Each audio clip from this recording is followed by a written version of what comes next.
ಹುಡುಕಾಟ ಪ್ರಾರಂಭಿಸಿದ್ದು within 2 hours ಒಳಗಡೆನೆ ಸೌಜನ್ಯ ಸಿಗ್ತಾಳೆ. ಆದ್ರೆ ಶವ ಆಗಿ ಅವಳ ಕೈಗಳನ್ನ ಅವಳದೇ ದುಪಟ್ಟ ಅಂಡ್ ID ಕಾರ್ಡ್ ಇಂದ ಮರಕ್ಕೆ ಕಟ್ಟಿರ್ತಾರೆ. And most brutal part is ಅವಳ ಯೋನಿ, ಅವಳ ಏನಿತ್ತು ಅದ್ರ ಒಳಗಡೆ 6 ಇಂಚ್ ಮಣ್ಣು ತುಂಬಿರ್ತಾರೆ. ಓ ಬಿಡಪ್ಪ, ನಮ್ ಪೊಲೀಸ್ ಅವ್ರಿಗೆ ತಮ್ಮ ಡ್ಯೂಟಿ ಮೇಲೆ ಎಷ್ಟೊಂದು ನಿಷ್ಠೆ ಇದೆ, ಒಂದೇ ದಿನದಲ್ಲಿ ಆರೋಪಿನ ಹಿಡಿದ್ ಬಿಟ್ರಲ್ಲ ಅಂತ ಪೊಲೀಸ್ ಅವ್ರ ಮೇಲೆ ಫುಲ್ ಒಂಥರ ಹೊಗಳ್ತಾ ಇರ್ತಾರೆ. ಆದ್ರೆ ಪಾಪ ಜನರಿಗೆ ಎಲ್ಲಿ ಗೊತ್ತಿತ್ತು ಈ ಕೇಸ್ ನ ರಿಯಲ್ ಆರೋಪಿ ಬೇರೆ ಯಾರೋ ಇದಾರೆ, ಪೊಲೀಸ್ ಅವರೇ ಈ ಕೇಸ್ ನ ಮಿಸ್ಲೀಡ್ ಮಾಡೋದಕ್ಕೆ ಸುಮ್ನೆ ಸಂತೋಷ್ನ ಅರೆಸ್ಟ್ ಮಾಡಿದ್ದಾರೆ ಅಂತ. ಪೊಲೀಸ್ ಅವರು ಈ ಕೇಸ್ ಅಲ್ಲಿ ಕರಪ್ಟ್ ಆಗಿದ್ದಾರೆ, ಪೊಲೀಸ್ ಅವರೇ ಸತ್ಯ ಮುಚ್ಚಿಡ್ಲಿಕ್ಕೆ ಟ್ರೈ ಮಾಡ್ತಿದ್ದಾರೆ. ಹಾಗಾಗಿ ಈ ಕೇಸ್ ನ ಇನ್ಮುಂದೆ ಪೊಲೀಸ್ ಅವರಲ್ಲದೆ CBI ಅವರು ಇನ್ವೆಸ್ಟಿಗೇಷನ್ ಮಾಡಬೇಕು, ಈ ಕೇಸ್ ನ CBI ಒಪ್ಸಿ ಅಂತ ಅಗೇನ್ ಪ್ರೊಟೆಸ್ಟ್ ಗಳು ಸ್ಟಾರ್ಟ್ ಆಗ್ತವೆ. ಸೌಜನ್ಯ ಕೇಸ್ ಒಂದೇ ಅಲ್ಲ, ನಾರಾಯಣ ಹಾಗೂ ಯಮುನಾ ಕೇಸಲ್ಲೂ, ವೇದವಲ್ಲಿ ಕೇಸಲ್ಲೂ, ಆ ಬ್ಯಾಂಕ್ ಮ್ಯಾನೇಜರ್ ನ ಕೇಸಲ್ಲೂ ಹಾಗೂ ಪದ್ಮಲತಾ ಕೇಸಲ್ಲೂ ಸೀದಾ ಡೈರೆಕ್ಟ್ ಡೌಟ್ ಬರೋದೆ ಊರಿನ ಗೌಡ್ರ ಮೇಲೆ. ಸೌಜನ್ಯ ಕೇಸ್ ಬಿಟ್ಟು ಆ ಇನ್ನೊಂದು ಕೇಸ್ ಯಾವುದು, ಅದಕ್ಕೂ ಸಂತೋಷ್ಗೂ ಏನ್ ಸಂಬಂಧ, ಅದ್ರಲ್ಲಿ ಯಾಕೆ ಸಂತೋಷ್ನ ಪೊಲೀಸ್ ಅವರು ಫಿಟ್ ಮಾಡಿದ್ರು ಅಂತ ಪ್ರತಿಯೊಂದು ಹೇಳ್ತೀನಿ. ನಾನು ಈ ಚಾನೆಲ್ ನ ಸ್ಟಾರ್ಟ್ ಮಾಡ್ದಾಗಿಂದ one of the most requested video ಬಂದು ಸೌಜನ್ಯ ಕೇಸ್ ಬಗ್ಗೆ. ಸರಿ, ನಮ್ ದೂತ ಸಭೆಯ ಪ್ರಜೆಗಳು ಇಷ್ಟೊಂದು ಕೇಳ್ತಿದಾರಲ್ಲ, ಈ ಒಂದು ಕೇಸ್ ಬಗ್ಗೆ ವಿಡಿಯೋ ಮಾಡುವ ಅಂತ ಸೌಜನ್ಯ ಕೇಸ್ ಬಗ್ಗೆ ನಾನು ರಿಸರ್ಚ್ ಸ್ಟಾರ್ಟ್ ಮಾಡಿದೆ. ಅಂಡ್ ಟ್ರಸ್ಟ್ ಮೀ, ಎಷ್ಟೊಂದು ಕಾಂಪ್ಲೆಕ್ಸ್ ಈ ಒಂದು ಕೇಸ್ ಇದೆ ಅಂತಂದ್ರೆ ನನ್ ತಲೆನೇ ಕೆಟ್ಬಿಡ್ತು. ಬಟ್ ಡೋಂಟ್ ವರಿ, ನಿಮ್ಗಂತೂ ಪ್ರತಿ ಒಂದನ್ನ ತುಂಬಾ ಸಿಂಪಲ್ ಆಗಿ ಅರ್ಥ ಮಾಡಿಸ್ತೇನೆ. ಅನ್ಕೊಳ್ಳಿ, ಒಂದು ಊರು, ಆ ಊರಲ್ಲಿ ಒಂದು ಗೌಡ್ರ ಕುಟುಂಬ ಇದೆ. ಅಂಡ್ ಆ ಗೌಡ್ರ ಕುಟುಂಬ ತುಂಬಾನೇ ಪವರ್ಫುಲ್, ಲೈಕ್ ನಾವು ಮೂವೀಸ್ ಅಲ್ಲಿ ನೋಡ್ತೀವಲ್ಲ ಹಂಗೆ. ಸೊ ಗೌಡ್ರ ಊರು ಬಂದು ಧರ್ಮಸ್ಥಳ ಅಂತ. ಆ ಒಂದು ಊರಲ್ಲಿ ಇವ್ರಿಗೆ ಸಖತ್ ಕಂಟ್ರೋಲ್ ಇರುತ್ತೆ. ಈವನ್ ಅದೇ ಒಂದು ರೀಜನ್ ಅಲ್ಲಿ ಇರುವಂತಹ ಒಂದು ತುಂಬಾನೇ ಪಾಪ್ಯುಲರ್ ದೇವಸ್ಥಾನನು ಸಹ ಇವರೇ ಕಂಟ್ರೋಲ್ ಮಾಡ್ತಿರ್ತಾರೆ. ಆ ಒಂದು ದೇವಸ್ಥಾನ ಇಂದ ಈ ಗೌಡ್ರ ಕುಟುಂಬಕ್ಕೆ ಎಷ್ಟೊಂದು ದುಡ್ಡು ಬರ್ತಾ ಇರುತ್ತೆ ಅಂತಂದ್ರೆ, ಅದೇ ದುಡ್ಡಲ್ಲಿ ಇವರು ಬೇಜನ್ ಪ್ರೈವೇಟ್ ಪ್ರೈಮರಿ ಅಂಡ್ ಹೈಸ್ಕೂಲ್ಸ್ ನ ಸ್ಥಾಪನೆ ಮಾಡಿರ್ತಾರೆ, ಬೇಜನ್ ಪ್ರೈವೇಟ್ ಮೆಡಿಕಲ್ ಕಾಲೇಜಸ್ ಇರ್ತವೆ, ಅಂಡ್ ಬೇಜನ್ ಪ್ರೈವೇಟ್ ದೊಡ್ಡ ಹಾಸ್ಪಿಟಲ್ಸ್ ಇರ್ತವೆ. ಒಟ್ಟಲ್ಲಿ ಹೇಳ್ಬೇಕು ಅಂತಂದ್ರೆ ದುಡ್ಡಿನ ಸುರಿಮಳೆ ಇವ್ರಿಗೆ. ನೋಡಿ, ನಮ್ಮ ಭಾರತ ದೇಶದಲ್ಲಿ ಒಂದು ಕಾನೂನಿದೆ, ದ ರಿಲಿಜಿಯಸ್ ಎಂಡೋಮೆಂಟ್ ಆಕ್ಟ್ 1863 ಅಂತ.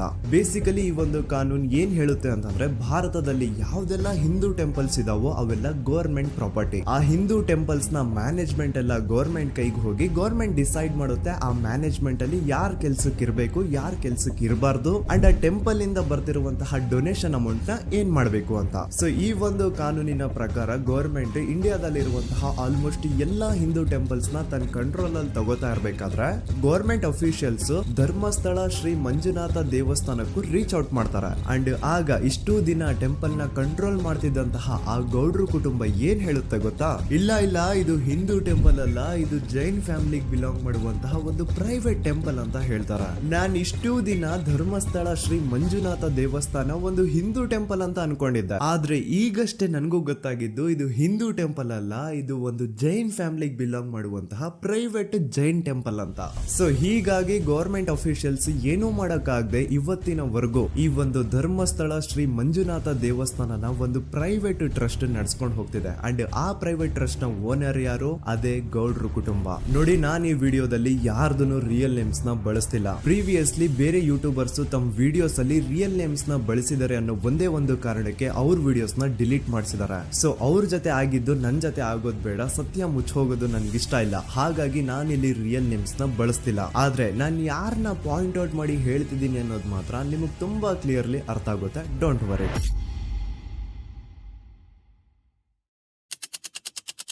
ದಿನಾಂಕ 9/10/2012. A very normal day for everyone except Soujanya. Dharmasthala ಹತ್ರ ಇರುವಂತಹ ಪಂಗಳ್ ಅನ್ನೋ ಒಂದು ಸಣ್ಣ ಹಳ್ಳಿಗೆ ಬಿಲಾಂಗ್ ಮಾಡುವಂತಹ ಸೌಜನ್ಯ ತುಂಬಾನೇ ಒಳ್ಳೆ ಹುಡುಗಿ. SDM ಕಾಲೇಜ್ ಆಫ್ ಉಜ್ರಿಯಲ್ಲಿ 2nd PUC ಓದ್ತಿದ್ದಂತಹ ಇವಳು ತುಂಬಾನೇ ಬ್ರೈಟ್ ಸ್ಟೂಡೆಂಟ್ ಕೂಡ. ಸೊ ಒಂದು ದಿನ ಅಂದ್ರೆ 9 ಅಕ್ಟೋಬರ್ 2012 ಬೆಳಿಗ್ಗೆ 7:30-8 ಗಂಟೆ ಹಾಗೆ ಆಸ್ ಯೂಶುವಲ್ ತನ್ನ ಕಾಲೇಜ್ ಹೋಗೋದಕ್ಕೆ ರೆಡಿ ಆಗ್ತಿರ್ತಾಳೆ. ಅವತ್ತು ಮಂಗಳವಾರದ ದಿನ ಅಂಡ್ ಅವತ್ತು ಲೋಕಲ್ ಫೆಸ್ಟಿವಲ್ ಬೇರೆ ಇರುತ್ತೆ, ಹೊಸ ಅಕ್ಕಿ ಅಂತ. ಈ ಒಂದು ಲೋಕಲ್ ಫೆಸ್ಟಿವಲ್ ದಿನ ಮನೆ ಒಳಗಡೆ ಏನೇ ಅಡುಗೆ ಮಾಡಿದ್ರು ಹೊಸ ಅಕ್ಕಿನೇ ಬಳಸಬೇಕು. ಸೊ ಹೊಸ ಅಕ್ಕಿ ತಂದು ಬ್ರೇಕ್ಫಾಸ್ಟ್ ನ ರೆಡಿ ಮಾಡೋಷ್ಟ್ರಲ್ಲಿ ಸೌಜನ್ಯ ಅವ್ರ ತಾಯಿ ತುಂಬಾ ಲೇಟ್ ಮಾಡ್ತಾರೆ. ಸೊ ಕಾಲೇಜ್ಗೆ ಲೇಟ್ ಆಗ್ತಿದೆ ಅಂತ ಈ ಸೌಜನ್ಯ ಟಿಫಿನ್ ಸಹ ಮಾಡದೆ ಹಾಗೆ ಹೋಗ್ತಾಳೆ. ಅವಳ ತಲೆಯಲ್ಲಿ ಏನಿತ್ತು ಅಂತಂದ್ರೆ, ಹೆಂಗೋ ಇವತ್ತು ಲೋಕಲ್ ಫೆಸ್ಟಿವಲ್ ಬೇರೆ ಇದೆ, ಹಾಗಾಗಿ ಮೇ ಬಿ ಕಾಲೇಜು ಬೇಗ ಬಿಡ್ಬೋದು, ಸೊ ಮಧ್ಯಾಹ್ನ ಡೈರೆಕ್ಟ್ ಮನೆಗೆ ಬಂದು ಊಟ ಮಾಡುವ ಬಿಡು ಅಂತ ಅವಳು ಅನ್ಕೊಂಡಿರ್ತಾಳೆ. ಆದ್ರೆ ಕಾಲೇಜ್ ಹೋಗಾದ್ಮೇಲೆ ಗೊತ್ತಾಗುತ್ತೆ ಅವತ್ತು ಅವಳಿಗೆ ಸ್ಪೆಷಲ್ ಕ್ಲಾಸಸ್ ಬೇರೆ ಇದೆ ಅಂತ. ಸೌಜನ್ಯ ಬ್ರೇಕ್ಫಾಸ್ಟ್ ಕೂಡ ಮಾಡಿರಲ್ಲ ಅಂಡ್ ಲಂಚ್ ಬಾಕ್ಸ್ ಕೂಡ ತಂದಿರಲ್ಲ. ಹಾಗಾಗಿ ಲಂಚ್ ಟೈಮ್ ಅಲ್ಲಿ ಸೌಜನ್ಯನ ಒಬ್ಳು ಫ್ರೆಂಡ್ ಜಾನ್ವಿ ತಾನ್ ತಂದಿರುವಂತಹ ಲಂಚ್ ಬಾಕ್ಸ್ ಅಲ್ಲಿ ಒಂದಿಷ್ಟು ಲಂಚ್ ನ ಆಫರ್ ಮಾಡ್ತಾಳ. ಆದ್ರೆ ಸೌಜನ್ಯ ಪರವಾಗಿಲ್ಲ ನೀನ್ ತಿನ್ನು, ನಾನ್ ಮನೆಗೆ ಹೋಗ್ಬಿಟ್ಟು ಊಟ ಮಾಡ್ಕೊಂತೀನಿ ಅಂತ ಹೇಳ್ತಾಳ. ಸುಮಾರು ಮಧ್ಯಾಹ್ನದ 3:45ಕ್ಕೆ ಕಾಲೇಜ್ ಬಿಡುತ್ತೆ. ಸೌಜನ್ಯ ಕಾಲೇಜ್ ಇಂದ ಬಸ್ ಅಲ್ಲಿ ಬಂದು ನೇತ್ರಾವತಿ ಬಸ್ ಸ್ಟಾಪ್ ಹತ್ರ ಇಳ್ಕೋತಾಳ. ಅವಳ ಜೊತೆ ಅವಳ ಕ್ಲಾಸ್ ಮೇಟ್ಸ್ ಅಂಡ್ ಫ್ರೆಂಡ್ಸ್ ಎಲ್ಲ ಇರ್ತಾರೆ. ಸೊ ಅವ್ರಿಗೆಲ್ಲ ಬಾಯ್ ಹೇಳ್ಬಿಟ್ಟು ಸೌಜನ್ಯ ತನ್ನ ಮನೆ ಕಡೆಗೆ ಹೊರಡ್ತಾಳ. ನೇತ್ರಾವತಿ ಬಸ್ ಸ್ಟಾಪ್ ಇಂದ ಸೌಜನ್ಯ ಮನೆಗೆ 20 ಮಿನಿಟ್ಸ್ ನ ವಾಕ್ ಇರುತ್ತೆ. ಮ್ಯಾಕ್ಸ್ ಟು ಮ್ಯಾಕ್ಸ್ 30 ಮಿನಿಟ್ ಹಿಡಿಬಹುದು. ಸೊ ಸೌಜನ್ಯ ನಡ್ಕೊಂಡು ಮನೆ ಕಡೆಗೆ ಹೋಗ್ತಾ ಇರ್ತಾಳೆ. ಒಂದ್ ಸ್ವಲ್ಪ ದೂರದಲ್ಲಿ ಪ್ರಕೃತಿ ಹಾಸ್ಪಿಟಲ್ ಅಂತ ಒಂದಿರುತ್ತೆ. ಅಲ್ಲಿನ ಸೆಕ್ಯೂರಿಟಿ ಗಾರ್ಡ್ ಸೌಜನ್ಯ ನಡ್ಕೊಂಡು ಹೋಗ್ತಾ ಇರೋದನ್ನ ನೋಡ್ತಾನೆ ಕೂಡ. ನಂತರ ಸೌಜನ್ಯ ಒಂದು 10 ನಿಮಿಷ ಹಂಗೆ ಮುಂದೆ ನಡ್ಕೊಂಡು ಹೋಗಾದ್ಮೇಲೆ ಸೌಜನ್ಯಗೆ ತನ್ನ ಮಾವ ಸಿಗ್ತಾರ. ಅವರು ಸೌಜನ್ಯನ ನೋಡಿ ಮಾತಾಡಿಸ್ತಾರೆ. ಯಾಕಮ್ಮ ಕಾಲೇಜಿಂದ ಇಷ್ಟು ಲೇಟ್ ಬರ್ತಿದೀಯಾ ಅಂತ ಕೇಳ್ತಾರೆ. ಆಗ ಸೌಜನ್ಯ ಇಲ್ಲ ಮಾವ, ಕಾಲೇಜಲ್ಲಿ ಸ್ಪೆಷಲ್ ಕ್ಲಾಸ್ ಇತ್ತು ಹಾಗಾಗಿ ಲೇಟ್ ಆಗ್ಬಿಡ್ತು ಅಂತ ಹೇಳಿ ಒಂದೆರಡು ಮಾತಾಡಿಸಿ ನಂತರ ತನ್ನ ಮನೆ ಕಡೆಗೆ ತಾನು ಹೊರಡ್ತಾಳ. ಈಗ ಆ ಒಂದು ಪಾಯಿಂಟ್ ಇಂದ ಸೌಜನ್ಯಗೆ ತನ್ನ ಮನೆ ಹೋಗ್ಲಿಕ್ಕೆ 10 ನಿಮಿಷ ಬೇಕು. ಮ್ಯಾಕ್ಸ್ ಟು ಮ್ಯಾಕ್ಸ್ 20 ಮಿನಿಟ್ ಅನ್ಕೊಳ್ಳಿ. 3:45ಕ್ಕೆ ಕಾಲೇಜ್ ಬಿಟ್ರೆ ಅರೌಂಡ್ 4:30ಗೆ ಮನೇಲಿ ಇರ್ಬೇಕಾಗಿದ್ದು ಹುಡುಗಿ 6:30-7 ಗಂಟೆ ಆಗಿದ್ರು ಮನೆಗೆ ಸೇರಿರಲ್ಲ. ಸೊ ಮನೇಲಿ ಸೌಜನ್ಯ ಅವ್ರ ತಾಯಿಗೆ ಟೆನ್ಷನ್ ಸ್ಟಾರ್ಟ್ ಆಗುತ್ತೆ. ಏನಪ್ಪಾ ಈ ಹುಡುಗಿ ಎಷ್ಟೊತ್ತಾದ್ರೂ ಇನ್ನು ಮನೆಗ್ ಬಂದಿಲ್ವಲ್ಲ ಅಂತ. ಸೊ ಅವ್ರೇನ್ ಮಾಡ್ತಾರೆ, ಸೌಜನ್ಯ ಅವ್ರ ತಂದೆ ಕಾಲ್ ಮಾಡ್ಬಿಟ್ಟು ರೀ ಹಿಂಗೆ 3:30-4 ಗಂಟೆಗೆ ಕಾಲೇಜಿಂದ ಮನೆಗ್ ಬರ್ತಿದ್ದಿದ್ ನಮ್ ಹುಡುಗಿ ಇವತ್ತು 7 ಗಂಟೆ ಆದ್ರೂ ಇನ್ನು ಮನೆಗ್ ಬಂದಿಲ್ಲ, ನೀವು ಸ್ವಲ್ಪ ಬೇಗ ಮನೆಗ್ ಬಂದು ವಿಚಾರಿಸಿ ಅಂತ ಗಾಬ್ರಿಲಿ ಹೇಳ್ತಾರ. ಸರಿ ಅಂತ ಸೌಜನ್ಯ ಅವ್ರ ತಂದೆ ಮನೆಗ್ ಬಂದ್ಬಿಟ್ಟು ಸೌಜನ್ಯನ ಫ್ರೆಂಡ್ಸ್ ಕ್ಲಾಸ್ ಮೇಟ್ಸ್ ಯಾರ್ದೆಲ್ಲ ಅವ್ರ ಹತ್ರ ನಂಬರ್ ಇರುತ್ತೋ ಅವ್ರಿಗೆಲ್ಲ ಕಾಲ್ ಮಾಡ್ಬಿಟ್ಟು ಸೌಜನ್ಯ ಬಗ್ಗೆ ಕೇಳ್ತಾರ. ನಮ್ ಹುಡುಗಿ ಏನಾದ್ರೂ ನಿಮ್ ಮನೆಗ್ ಬಂದಿದ್ದಾಳ ಅಮ್ಮ ಅಂತ. ಆದ್ರೆ ಸೌಜನ್ಯನ ಫ್ರೆಂಡ್ಸ್ ಅಂಡ್ ಕ್ಲಾಸ್ ಮೇಟ್ಸ್ ಎಲ್ಲ ಇಲ್ಲ ಅಂಕಲ್ ನಮ್ಮ ಮನೆಗಂತೂ ಸೌಜನ್ಯ ಏನು ಬಂದಿಲ್ಲ, ಅವಳು ಬಸ್ ಸ್ಟಾಪ್ ಇಂದ ಸೀದಾ ನಿಮ್ ಮನೆ ಕಡೆಗೇನೆ ಹೊರಟ್ಲಲ್ವಾ, ಯಾಕೆ ಇನ್ನೂ ಬಂದಿಲ್ವಾ ಅಂತ ಕೇಳ್ತಾರ. ಆಗ ಸೌಜನ್ಯ ಅವ್ರ ತಂದೆ ಇಲ್ಲಮ್ಮ ಬಂದಿಲ್ಲ ಹಾಗಾಗಿನೇ ಕಾಲ್ ಮಾಡಿರೋದು ಅಂತ ಹೇಳಿ ಕಾಲ್ ಕಟ್ ಮಾಡ್ತಾರ. ದೆನ್ ಸೌಜನ್ಯ ಅವ್ರ ತಂದೆ ಸೌಜನ್ಯ ಅವ್ರ ಮಾವ ಕಾಲ್ ಮಾಡ್ತಾರ. ಅಳಿಯ ಎಲ್ಲಿದ್ಯಾ, ನನ್ ಮಗಳು ಇನ್ನು ಮನೆಗ್ ಬಂದಿಲ್ಲ, ನೀನೇನಾದ್ರೂ ಅವಳನ್ನ ನೋಡ್ದ ಅಂತ ಕೇಳ್ತಾರ. ಆ ಕಡೆಯಿಂದ ಅವರು ಸೌಜನ್ಯನ ಮಾವ ಹೇಳ್ತಾರೆ, ಹ್ಞೂ ನಾನ್ ನೋಡ್ದೆ, 4 ಕಾಲು ಹಾಗೆ ಆ ಹುಡುಗಿ ಕಾಲೇಜಿಂದ ಬರ್ಬೇಕಾದ್ರೆ ನನಗ್ ಕಾಣಿಸಿದ್ಲು, ನಾನ್ ಸ್ವಲ್ಪ ಮಾತಾಡ್ದೆ ಅವಳ ಹತ್ರ, ಅದಾದ್ಮೇಲೆ ಅವಳು ಮನೆ ಕಡೆ ಹೋದ್ಲಲ್ಲ, ಯಾಕೆ ಇನ್ನೂ ಬಂದಿಲ್ವಾ ಅಂತ ಅವರೇ ಉಲ್ಟಾ ಕ್ವಶನ್ ಕೇಳ್ತಾರ. ಈ ಕಡೆ ಸೌಜನ್ಯ ಅವ್ರ ತಂದೆ ಇಲ್ಲ 7 ಗಂಟೆ ಆದ್ರೂ ಮಗು ಇನ್ನು ಮನೆಗ್ ಬಂದಿಲ್ಲ, ನಮ್ಗೆ ಯಾಕೋ ತುಂಬಾ ಗಾಬರಿ ಆಗ್ತಿದೆ, ನೀನೊಂದ್ ಕೆಲ್ಸ ಮಾಡು, ನಮ್ಮವ್ರನ್ನೆಲ್ಲ ಸೇರ್ಸು, ಎಲ್ರೂ ಸೇರಿ ಹುಡುಕುವ ಅವಳನ್ನ ಅಂತ ಸುಮಾರು ರಾತ್ರಿ 7 ಗಂಟೆಯಿಂದ ಹಿಡಿದು 11 ಗಂಟೆವರೆಗೂ ಸೌಜನ್ಯನ ಮನೆಯವರು ಅಂಡ್ ಊರಿನ ಜನ 200-300 ಜನ ಸೇರ್ಕೊಂಡು ಸೌಜನ್ಯನ ಹುಡುಕ್ತಾರೆ. ಆದ್ರೆ ಸೌಜನ್ಯನ ಒಂದು ಸುಳಿವು ಸಿಗಲ್ಲ. ಸೊ ಕೊನೆಗೆ ಸಹಾಯ ಕೇಳ್ತಾ ರಾತ್ರಿ 11 ಗಂಟೆ ಹಾಗೆ ಸೌಜನ್ಯನ ತಂದೆ ತಾಯಿ ಅಂಡ್ ಊರಿನ ಜನ ಎಲ್ಲ ಬೆಳ್ತಂಗಡಿ ಪೊಲೀಸ್ ಸ್ಟೇಷನ್ ಹತ್ರ ಹೋಗ್ತಾರ. ಅಲ್ಲಿ ಪೊಲೀಸ್ ಅವ್ರ ಹತ್ರ ಕಾಲೇಜ್ ಹೋಗಿದ್ ನಮ್ ಹುಡುಗಿ ಇಷ್ಟೊತ್ತಾದ್ರೂ ಇನ್ನು ಮನೆಗ್ ಬಂದಿಲ್ಲ, ಎಷ್ಟು ಹುಡುಕಿದ್ರು ಸಿಗ್ತಾ ಇಲ್ಲ, ಸೊ ಪ್ಲೀಸ್ ಒಂದು ಮಿಸ್ಸಿಂಗ್ ರಿಪೋರ್ಟ್ ನ ಫೈಲ್ ಮಾಡಿ ನಮ್ ಹುಡುಗಿನ ಹುಡುಕೊಡಿ ಅಂತ ಕೇಳ್ಕೊತಾರ. ಆದ್ರೆ ಪೊಲೀಸ್ ಅವರು ಒಪ್ಪಲ್ಲ. ಇಲ್ಲ ಯಾವುದೇ ಪರ್ಸನ್ ಮಿಸ್ಸಿಂಗ್ ಆದ್ರೆ ಆಫ್ಟರ್ 24 ಅವರ್ಸ್ ಆದ್ಮೇಲೆನೆ ರಿಪೋರ್ಟ್ ಫೈಲ್ ಮಾಡಕ್ಕಾಗೋದು. ಸೊ ನೀವ್ ಒಂದ್ ಕೆಲ್ಸ ಮಾಡಿ, ಈಗ ಮನೆಗ್ ಹೋಗಿ ನಾಳೆ ಬೆಳಿಗ್ಗೆವರೆಗೂ ನೋಡಿ, ನಾಳೆ ಬೆಳಿಗ್ಗೆವರೆಗೂ ನಿಮ್ ಮಗಳು ನಿಮ್ ಮನೆಗ್ ಬಂದಿಲ್ಲ ಅಂತಂದ್ರೆ ಆಗ ಬಂದ್ಬಿಟ್ಟು ಮಿಸ್ಸಿಂಗ್ ರಿಪೋರ್ಟ್ ನ ಫೈಲ್ ಮಾಡಿಸಿ ಅಂತ ಹೇಳಿ ಕಳಿಸ್ತಾರ. ಆಗ ಆಲ್ಮೋಸ್ಟ್ ಮಿಡ್ ನೈಟ್ ಆಗಿರೋದ್ರಿಂದ ಅಂಡ್ ಮಳೆ ಬೇರೆ ತುಂಬಾ ಜೋರಾಗಿ ಬರ್ತಾ ಇರುತ್ತೆ. ಸೊ ಈ ಸಿಚುವೇಶನ್ ಅಲ್ಲಿ ಸೌಜನ್ಯನ ಹುಡುಕ್ಲಿಕ್ಕೆ ಆಗಲ್ಲ. ನಾಳೆ ಬೆಳಿಗ್ಗೆ ಸೇರ್ಕೊಂಡು ಅಗೇನ್ ಎಲ್ರು ಸೌಜನ್ಯನ ಹುಡುಕುವ ಅಂತ ಸೌಜನ್ಯನ ಮನೆಯವರು ಅಂಡ್ ಊರಿನ ಜನ ಎಲ್ರು ತಮ್ಮ ಮನೆಗೆ ಹೋಗ್ಬಿಡ್ತಾರ. ನೆಕ್ಸ್ಟ್ ದಿನ ಅಂದ್ರೆ 10 ಅಕ್ಟೋಬರ್ 2012 ಬುಧವಾರದ ದಿನ ಬೆಳಿಗ್ಗೆ 10 ಗಂಟೆ ಹಾಗೆ ಸೌಜನ್ಯನ ಮನೆಯವರು ಅಂಡ್ ಊರಿನ 200-300 ಜನ ಸೇರ್ಕೊಂಡು ಅಗೇನ್ ಸೌಜನ್ಯಗೋಸ್ಕರ ಹುಡುಕಾಟ ಸ್ಟಾರ್ಟ್ ಮಾಡ್ತಾರ. ಹುಡುಕಾಟ ಪ್ರಾರಂಭಿಸಿದ್ದು ವಿತಿನ್ 2 ಅವರ್ಸ್ ಒಳಗಡೆನೆ ಸೌಜನ್ಯ ಸಿಗ್ತಾಳೆ. ಆದ್ರೆ ಶವ ಆಗಿ ಆ 200-300 ಊರಿನ ಜನ ಎಲ್ಲ ಸೇರ್ಕೊಂಡು ಏನ್ ಸೌಜನ್ಯನ ಹುಡುಕ್ತಾ ಇದ್ರು ಅದರಲ್ಲಿ ಯಾರೋ ಒಬ್ರಿಗೆ ಸೌಜನ್ಯನ ಮನೆಯಿಂದ ಕೇವಲ 10 ನಿಮಿಷ ದೂರದಲ್ಲಿರುವಂತಹ ಒಂದು ಹಳ್ಳನ ದಡದಲ್ಲಿ ಸೌಜನ್ಯ ಮೃತದೇಹ ಸಿಗುತ್ತಾ. ಈಗ ಸತ್ತಿರುವಂತಹ ಸೌಜನ್ಯನ ಡೆಡ್ ಬಾಡಿ ಯಾವ ಒಂದು ಕಂಡೀಷನ್ ಅಲ್ಲಿ ಇತ್ತು ಅಂತ ಹೇಳ್ತೀನಿ, ಸ್ವಲ್ಪ ಗಮನ ಇಟ್ಟು ಕೇಳಿಸ್ಕೊಳ್ಳಿ. ಅವಳ ಕೈಗಳನ್ನ ಅವಳದೇ ದುಪಟ್ಟ ಅಂಡ್ ID ಕಾರ್ಡ್ ಇಂದ ಮರಕ್ಕೆ ಕಟ್ಟಿರ್ತಾರ. ಅವಳ ಬಾಡಿ ಎಲ್ಲ ನೇಕೆಡ್ ಇರುತ್ತೆ, ಮೈ ಮೇಲೆ ಸರಿಯಾದ ಬಟ್ಟೆ ಇರಲ್ಲ, ಮೈ ಮೇಲೆ ಮಲ್ಟಿಪಲ್ ಕಟ್ ಮಾರ್ಕ್ಸ್ ಇರುತ್ತೆ, ತುಂಬಾ ಜೋರಾಗಿ ಹೊಡೆದಿರುವಂತಹ ಗಾಯಗಳು ಮೈ ಮೇಲೆ ಎದ್ದು ಕಾಣಿಸ್ತಿರ್ತವೆ. ಅವಳ ರಿಪ್ಸ್ ಎದೆ ಭಾಗದ ಮೂಳೆಗಳೆಲ್ಲ ಮುರಿದು ಹೋಗ್ಬಿಟ್ಟಿರ್ತವೆ. And most brutal part is ಅವಳ ಯೋನಿ, ಅವಳ ಏನಿತ್ತೋ ಅದ್ರ ಒಳಗಡೆ 6 ಇಂಚ್ ಮಣ್ಣು ತುಂಬಿರ್ತಾರೆ. ಆ ಬಾಡಿ ಕಂಡೀಷನ್ ನ ನೋಡಿದಾದ್ಮೇಲೆ ಒಂದಂತೂ ತುಂಬಾ ಕ್ಲಿಯರ್ ಆಗಿ ಅರ್ಥ ಆಗುತ್ತೆ, ಅವಳನ್ನ ಯಾರೋ ತುಂಬಾ ಫೋರ್ಸ್ಫುಲಿ ಮಾಡಿ ನಂತರ ನಿರ್ದಯವಾಗಿ ಸಾಯಿಸಿದ್ದಾರೆ ಅಂತ. ಇಲ್ಲಿ ಕ್ರಿಮಿನಲ್ಸ್ ನ ಬುದ್ಧಿವಂತಿಕೆ ನೋಡಿ ಪೊಲೀಸ್ ಅವ್ರಿಗೆ ಏನೂ ಸುಳಿವು ಸಿಗ್ಬಾರ್ದು ಅಂತ ಅವಳ ಯೋನಿ ಒಳಗಡೆ 6 ಇಂಚ್ ಅಷ್ಟು ಮಣ್ಣು ತುಂಬ ಹೋಗಿರ್ತಾರೆ. ಸೊ ದೆನ್ ಪೊಲೀಸ್ ಅವ್ರಿಗೆ ವಿಷಯ ಗೊತ್ತಾಗುತ್ತೆ. ಅವರು ಸ್ಪಾಟ್ ಗೆ ಬಂದು ಸೌಜನ್ಯನ ಬಾಡಿನ ರಿಕವರ್ ಮಾಡಿ ಆ ಒಂದು ಸ್ಪಾಟ್ ನ ಕಂಪ್ಲೀಟ್ ಸೀಸ್ ಮಾಡ್ತಾರೆ. ಒಬ್ಳು ಸಾಮಾನ್ಯ ಮಿಡಲ್ ಕ್ಲಾಸ್ ಹುಡುಗಿ, ಒಬ್ಳು ವೆರಿ ಬ್ರೈಟ್ ಸ್ಟೂಡೆಂಟ್ ನ ಈ ಮಟ್ಟಿಗೆ ಇಷ್ಟು ನಿರ್ದಯವಾಗಿ ಸಾಯಿಸಿರೋದು ಯಾರು? ಇನ್ ಕೇಸ್ ಏನಾದ್ರೂ ಈ ಕ್ರೈಮ್ ಮಾಡಿದವನು ಸಿಕ್ಕಿ ಬಿದ್ರೆ ಅವನ್ನ ಸುಮ್ನೆ ಬಿಡಬಾರ್ದು ಅಂತ ಜನ ಆಕ್ರೋಶ ವ್ಯಕ್ತಪಡಿಸ್ತಾರೆ. ಅಂಡ್ ಗೆಸ್ ವಾಟ್, ನಮ್ ಪೊಲೀಸ್ ಅವರು ಇಷ್ಟೊಂದು ಫಾಸ್ಟ್ ಆಗಿ ಇನ್ವೆಸ್ಟಿಗೇಷನ್ ಕಂಪ್ಲೀಟ್ ಮಾಡ್ತಾರೆ ಅಂತ ನಾನಂತೂ ಎಕ್ಸ್ಪೆಕ್ಟ್ ಮಾಡಿರ್ಲಿಲ್ಲ. ಅಂಡ್ ಈವನ್ ಈ ಒಂದು ವಿಷಯದಿಂದ ಊರಿನ ಜನನು ಶಾಕ್ ಆಗ್ತಾರೆ. ಸೌಜನ್ಯ ಬಾಡಿ ಸಿಕ್ಕಿದ್ದ ನೆಕ್ಸ್ಟ್ ದಿನ ಅಂದ್ರೆ 11 ಅಕ್ಟೋಬರ್ 2012 ಸಂಜೆ 5 ಗಂಟೆ ಹಾಗೆ ಯಾರು ಸೌಜನ್ಯನ ಪಂಡು ಮರ್ಡರ್ ಮಾಡಿದ್ನೋ ಆ ಕ್ರಿಮಿನಲ್ ಕೂಡ ಸಿಕ್ಕಿ ಬೀಳ್ತಾನೆ. ಈಗ ನೀವು ಥಿಂಕ್ ಮಾಡ್ಬೋದು, ಸೌಜನ್ಯನ ಯಾರು ಮರ್ಡರ್ ಮಾಡಿದ್ರು ಅಂಡ್ ಯಾರ ಕ್ರೈಮ್ ನ ಮಾಡಿದ್ರು ಅವನು ನೆಕ್ಸ್ಟ್ ದಿನಾನೇ ಸಿಕ್ಕಿ ಬಿದ್ದ. ಹಾಗಿದ್ರೆ ಈ ಕೇಸ್ ಯಾವಾಗ್ಲೂ ಕ್ಲೋಸ್ ಆಗ್ಬಿಡ್ಬೇಕಿತ್ತು.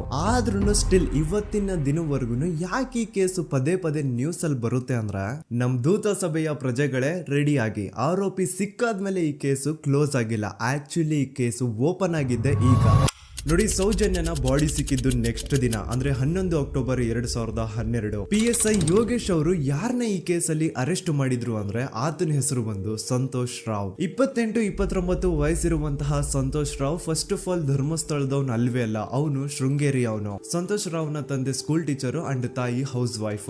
ಸಂತೋಷ್ ಮೊದ್ಲಿಂದನೂ ಒಂದ್ ಸ್ವಲ್ಪ ಮೆಂಟಲಿ ಇಲ್ಲಿರೋದ್ರಿಂದ ಅವನಿಗೆ ವಿದ್ಯೆ ಬರಹ ಅನ್ನೋದು ತಲೆಗೆ ಹೋಗಿರಲ್ಲ. ಹಾಗಾಗಿ ಅವನು ಶೃಂಗೇರಿಯಲ್ಲಿ ಒಂದು ಹೋಟೆಲ್ ಅಲ್ಲಿ ಕೆಲಸ ಮಾಡ್ತಿರ್ತಾನೆ. ಮೆಂಟಲಿ ಅನ್ಸ್ಟೇಬಲ್ ಇದ್ರೂ ಸಹ ಈತನಿಗೆ ದೇವ್ರ ಮೇಲೆ ಬಹಳ ನಂಬಿಕೆ ಇರುತ್ತೆ. ಹಾಗಾಗಿ ತಿಂಗಳಿಗೆ ಒಮ್ಮೆ ಆದ್ರೂ, ಅಟ್ಲೀಸ್ಟ್ 2 ತಿಂಗಳಿಗೆ ಒಮ್ಮೆ ಆದ್ರೂ ಈತ ಯಾವ್ದಾದ್ರು ಒಂದು ಪುಣ್ಯಕ್ಷೇತ್ರಕ್ಕೆ ವಿಸಿಟ್ ಮಾಡಿ ಬರ್ತಿರ್ತಾನೆ. ಹಾಗೇನೆ ಈ ಸತಿನೂ ಸಹ ಈತ ಧರ್ಮಸ್ಥಳಕ್ಕೆ ಬಂದಿರ್ತಾನೆ. ಇವನು ಧರ್ಮಸ್ಥಳಕ್ಕೆ ಬಂದಿದ್ದು ದಿನಾಂಕ 9 ಅಕ್ಟೋಬರ್ 2012. ಈ ದಿನಾಂಕನ ಸ್ವಲ್ಪ ನೋಟ್ ಮಾಡಿ ಇಟ್ಕೊಳ್ಳಿ, ಯಾಕಂತಂದ್ರೆ ಮುಂದೆ ಈ ಕೇಸಲ್ಲಿ ಇದೇ ಮೇಜರ್ ಟರ್ನಿಂಗ್ ಪಾಯಿಂಟ್. ಸೊ ಸೌಜನ್ಯನ ಡೆತ್ ಆಗಿಂತ ಒಂದು ದಿನ ಹಿಂದೆ ಧರ್ಮಸ್ಥಳಕ್ಕೆ ಬಂದಿರುವಂತಹ ಸಂತೋಷ್ ರಾವ್ಗೆ ಎಲ್ಲೂ ಉಳ್ಕೊಳ್ಳಿಕ್ಕೆ ಹೋಟೆಲ್ ಅಲ್ಲಿ ಅಥವಾ ಲಾಡ್ಜ್ ಅಲ್ಲಿ ರೂಮ್ ಸಿಗಲ್ಲ.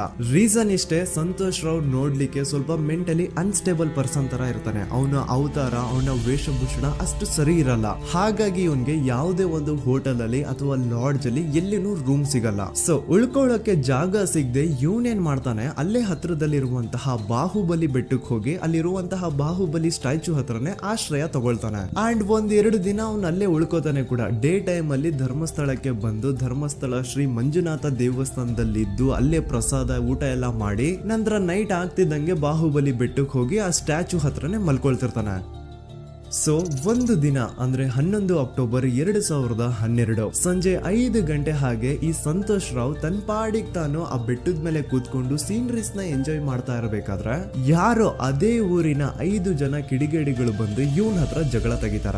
ಈ 5 ಜನ ಯಾರು ಅಂತ ನಂತರ ಹೇಳ್ತೀನಿ. ಸೊ ಈ 5 ಜನ ಕಿಡಿಗೇಡಿಗಳು ಸಂತೋಷ್ ರಾವ್ ಹತ್ರ ಜಗಳ ತೆಗೆದು ಅವನ್ನ ಅವಾಚ್ಯ ಶಬ್ದಗಳಿಂದ ಬೈದು ಅವನ್ನ ಹೊಡೆದು, ಅಷ್ಟೇ ಸಾಲದೆ ಆ 5 ಜನ ಸಂತೋಷ್ ರಾವ್ನ ಪೊಲೀಸ್ ಸ್ಟೇಷನ್ಗೆ ಎಳ್ಕೊಂಡ್ ಬಂದು ಇವನು ನಾವು ಬಾಹುಬಲಿ ಬೆಟ್ಟಕ್ಕೆ ಅಂತ ಹೋಗಿದ್ರೆ ಅಲ್ಲಿ ನಮ್ಮ ಮೇಲೆ ಅಟ್ಯಾಕ್ ಮಾಡ್ದ, ಇವ್ನು ನೋಡ್ಲಿಕ್ಕೂ ಸಹ ಒಳ್ಳೆ ಸೈಕೋ ಕಿಲ್ಲರ್ ಇದ್ದಂಗಿದಾನೆ, ನಮ್ಗೆ ಯಾಕೋ ನಿನ್ನೆ ನಮ್ಮ ಊರಲ್ಲಿ ನಡೆದಿರುವಂತಹ ಘಟನೆ ಆ ಸೌಜನ್ಯನ ಪಂಡು ಮರ್ಡರ್ ಇವನೇ ಮಾಡಿದಾನೆ ಅಂತ ಡೌಟ್ ಬರ್ತಿದೆ ಅಂತ ಆ 5 ಜನ ಕಿಡಿಗೇಡಿಗಳು ಸಂತೋಷ್ ರಾವ್ನ ಪೊಲೀಸ್ ಅವ್ರ ಹತ್ರ ಹಾಕೊಡ್ತಾರ. ಅಂಡ್ ಪೊಲೀಸ್ ಅವ್ರು ಕೂಡ ಎಂತವ್ರು ನೋಡಿ, ಯಾರೋ 5 ಜನ ಕಿಡಿಗೇಡಿಗಳು ಬಂದು ಇವನೇ ಕೊಲೆ ಮಾಡಿದಾನೆ ಅಂತ ಹೇಳಿದ ತಕ್ಷಣ ಹಿಂದೆ ಮುಂದೆ ಕ್ರಾಸ್ ಚೆಕ್ ಮಾಡದೆ ಸಂತೋಷ್ ರಾವ್ನ ಅರೆಸ್ಟ್ ಮಾಡಿ ಸೌಜನ್ಯ ಕೇಸ್ನ ಆರೋಪಿ ಸಿಕ್ಕಿದಾನೆ ಅಂತ ಎಲ್ಲಾ ಕಡೆ ಘೋಷಣೆ ಮಾಡ್ಬಿಡ್ತಾರ.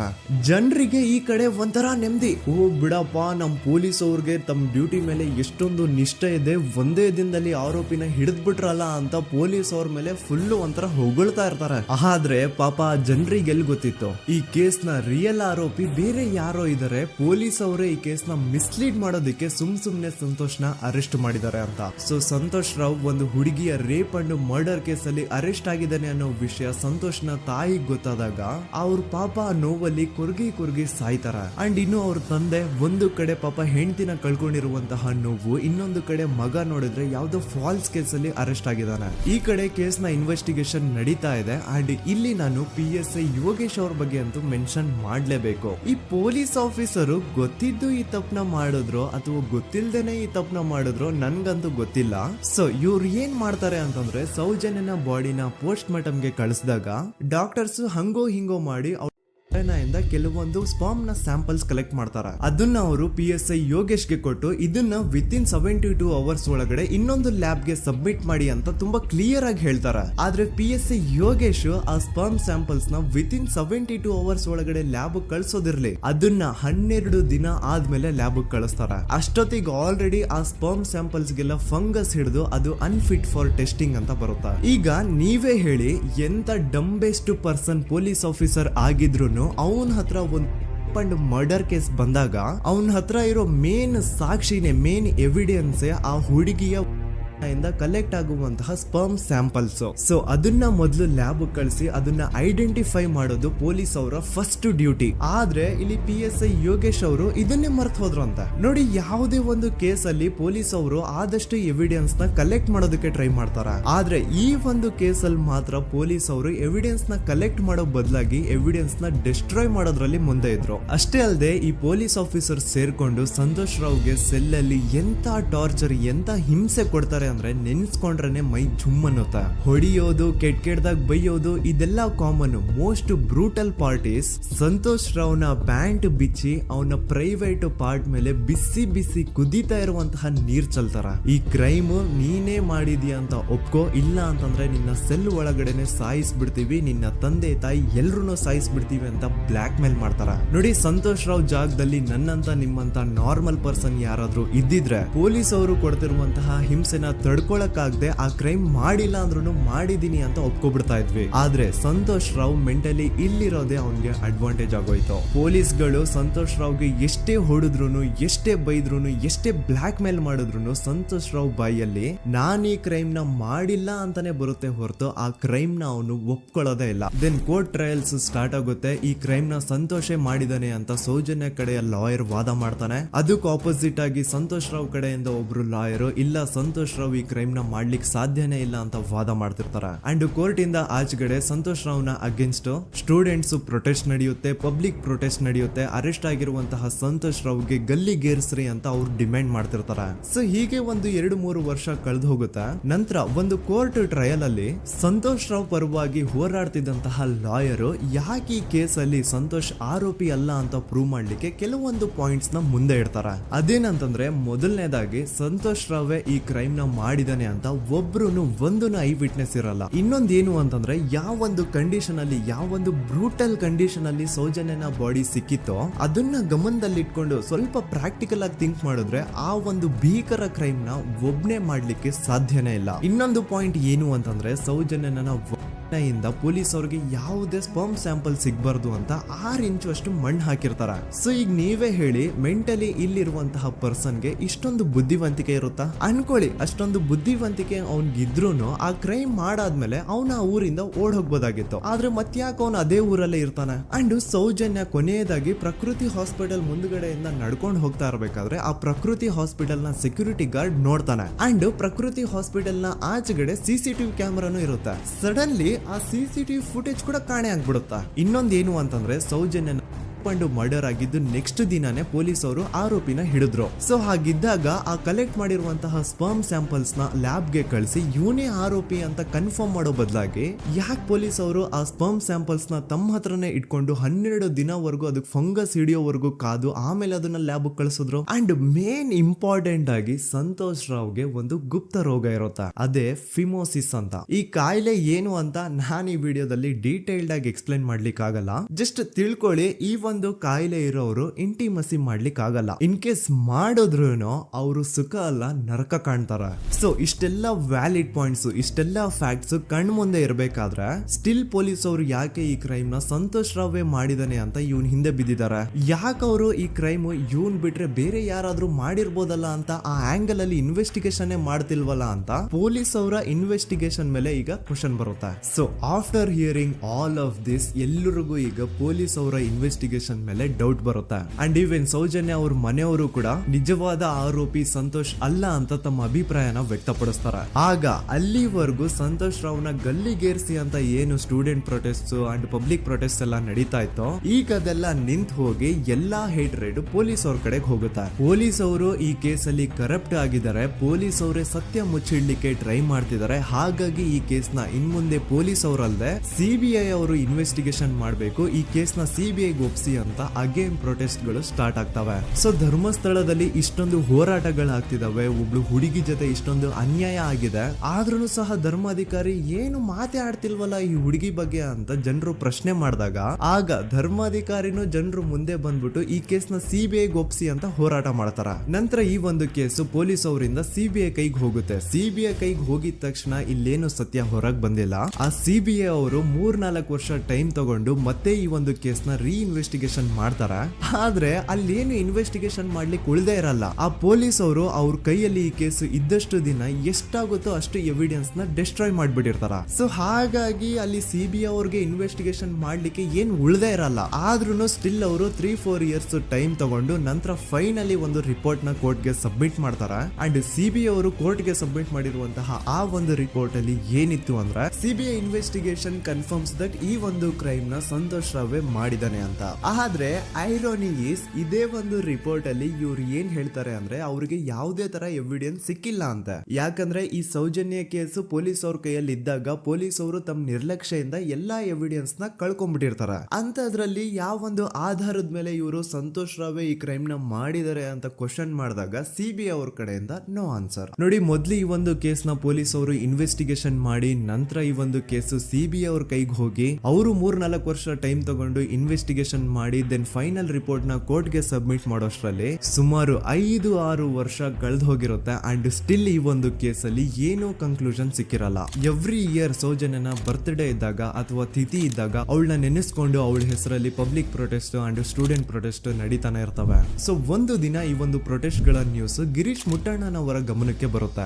ಯಾರು ಈ ಗಿರೀಶ್ ಮುಟ್ಟಣ್ಣನವರ ಅಂದ್ರೆ ಇವರು very honest X police man. ನೀವು ನಂಬಲ್ಲ, ಇವ್ರು ಪೊಲೀಸ್ ಆಫೀಸರ್ ಇದ್ದಾಗ ಪಬ್ಲಿಕ್ ಅಲ್ಲಿ ಒಬ್ಬ MLA ಹೊಡೆದಿರ್ತಾರ. ಅಷ್ಟೇ ಅಲ್ಲ, ಪೊಲೀಸ್ ಡಿಪಾರ್ಟ್ಮೆಂಟ್ ಅಲ್ಲಿ ಕರಪ್ಷನ್ ಇದೆ, ಕರಪ್ಷನ್ ಇದ್ದಿದ್ ಕಡೆ ನಾನ್ ಇರಲ್ಲ ಅಂತ ಹೇಳ್ಬಿಟ್ಟು ತಮ್ಮ ಪೊಲೀಸ್ ಡ್ಯೂಟಿನ ಬಿಟ್ಬಿಟ್ಟು ಈಗ ಸಮಾಜದಲ್ಲಿ ಏನೇ ಅನ್ಯಾಯ ಆಗಿದ್ರು ಅದ್ರ ಅಗೇನ್ಸ್ಟ್ ವಾಯ್ಸ್ ರೈಸ್ ಮಾಡ್ತಿದಾರ. ಸೊ ಈ ಗಿರೀಶ್ ಮುಟ್ಟಣ್ಣನವರಿಗೆ ಸೌಜನ್ಯ ಕೇಸ್ ಬಗ್ಗೆ ಗೊತ್ತಾದಾಗ ಅವ್ರಿಗೆ ಈ ಕೇಸು ತುಂಬಾನೇ ಕಾಡುತ್ತೆ.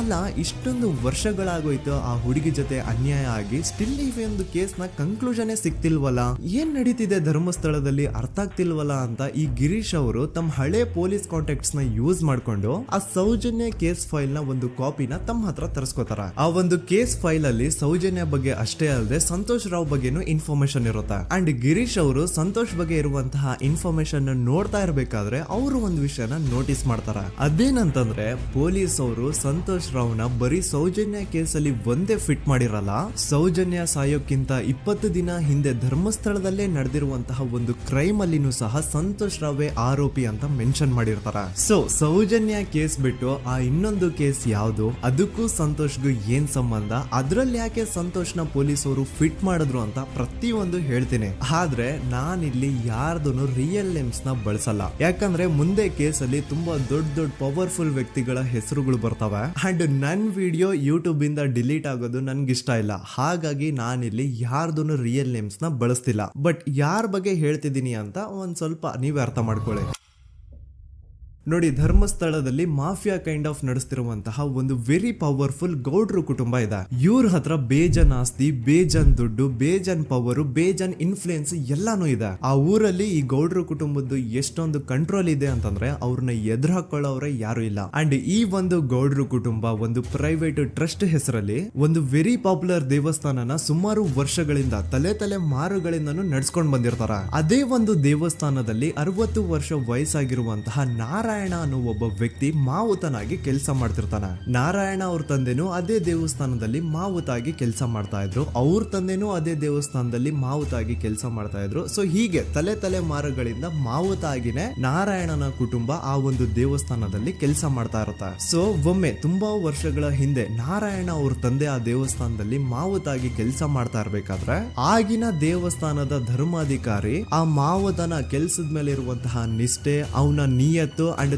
ತಲೆಮಾರುಗಳಿಂದ ಅವರು ದೇವಸ್ಥಾನಕ್ಕೆ ಸಲ್ಲಿಸ್ತಿರುವಂತಹ ಸೇವೆನ ಮೆಚ್ಚಿ ಆ ಧರ್ಮಾಧಿಕಾರಿ ಆ ನಾರಾಯಣ ಅವ್ರ ತಂದೆ ಆ ಮಾವುತನಿಗೆ ಒಂದು ಜಮೀನ್ ಕೊಡ್ತಾರೆ ಆಸ್ ಎ ಗಿಫ್ಟ್ ಆಗಿ. ಸೊ ಈಗ ಫ್ಲಾಶ್ ಬ್ಯಾಕ್ ಇಂದ ಒಂದ್ ಸ್ವಲ್ಪ ಮುಂದೆ ಬರುವ 2010-11ರಲ್ಲಿ ಯಾವೊಂದು ಜಮೀನ ಆಗಿನ ಧರ್ಮಾಧಿಕಾರಿ ನಾರಾಯಣ ಅವ್ರ ತಂದೆಗೆ ಆಸ್ ಎ ಗಿಫ್ಟ್ ಆಗಿ ಕೊಟ್ಟಿದ್ರು, ಈಗ ನಾರಾಯಣ ಅವ್ರ ತಂದೆ ಸತ್ ಹೋಗಿ ಆ ಒಂದು ಜಮೀನು ನಾರಾಯಣ ಹೆಸರಿಗೆ ಆಗಿರುತ್ತೆ. ಅಂಡ್ ಆಗಷ್ಟೇ ಗೊತ್ತಾಗುತ್ತೆ ಆ ಜಮೀನ ವೆರಿ ಆಪೋಸಿಟ್ ಒಂದು ದೊಡ್ಡ ಹೈವೇ ಬರ್ತಿದೆ ಅಂಡ್ ಅದರಿಂದ ಜಮೀನ ರೇಟು 10 ಪಟ್ಟು ಜಾಸ್ತಿ ಆಗುತ್ತೆ ಅಂತ. ಸೊ ಈ ವಿಷಯ ಗೊತ್ತಾಗಿ ನೋಡಿ ದಾನ ಮಾಡದಂತಹ ಧರ್ಮಾಧಿಕಾರಿ ಅಂತೂ ಸತ್ ಹೋದ್ರು, ಆದ್ರೆ ಅವ್ರ ಮುಂದಿನ ಪೀಳಿಗೆ ಅವ್ರಿಗೆ ಈ ಜಮೀನ್ ಮೇಲೆ ಕಣ್ಬಿದ್ದು ನಾರಾಯಣ ಅವ್ರ ಹತ್ರ ಆ ಜಾಗನ ವಾಪಸ್ ಕೇಳ್ತಾರ. ಆದ್ರೆ ನಾರಾಯಣ ಕೊಡಲ್ಲ. ಇಲ್ಲ ನಾನ್ ಯಾಕೆ ಕೊಡ್ಲಿ, ನಮ್ ತಂದೆಯಿಂದ ಸಿಕ್ಕಿರುವಂತಹ ಜಮೀನ್ ಇದು, ನಮ್ ತಂದೆಯ ಕೊನೆ ಗುರುತು ಇದು ನನ್ನ ಹತ್ರ ಇರೋದು, ಸೊ ಇದನ್ನ ನಾನು ಯಾವುದೇ ಕಾರಣಕ್ಕೂ ಬಿಟ್ಕೊಡಲ್ಲ ಅಂತ ಆ ಗೌಡ್ರು ಕುಟುಂಬನ ನಾರಾಯಣ ಎದುರು ಹಾಕೋತಾರ.